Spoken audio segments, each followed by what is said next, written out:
მზისგან დამცავი საშუალებები და ვიტამინი D-ს სინთეზირება ჩვენ ორგანიზმში.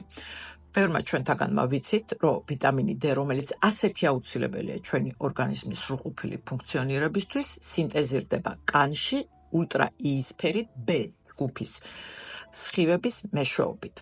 როცა ჩვენ ვიფარავთ სახეს SPF-ის მეშვეობით, რა თქმა უნდა, ის სხივები ვეღარ შედის ჩვენ კანში. მაგრამ ერთი რაღაცა დაიმახსოვრეთ. სახის კანი არის მხოლოდ და მხოლოდ 10% მთელი ჩვენი კანისაგან, რომელიც ჩვენ გვაქვს.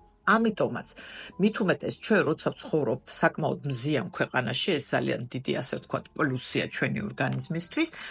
ჩვენ თუ მზეზე დღის განმავლობაში, მე არ გულისხმობ, რომ დავწვეთ რუჯის მისაღებად, აი ქუჩაშიც თუ ვიმყოფებით დაახლოებით 30 წუთი დღის განმავლობაში, რა თქმა უნდა, აი ესეთ მდგომარეობაში, როგორც ახლა მე ვხედავთ, აი ამ პერიოდის განმავლობაში თქვენი ორგანიზმი თავიდან ბოლომდე მიიღებს იმ დოზას, რომელიც მას ესაჭიროება.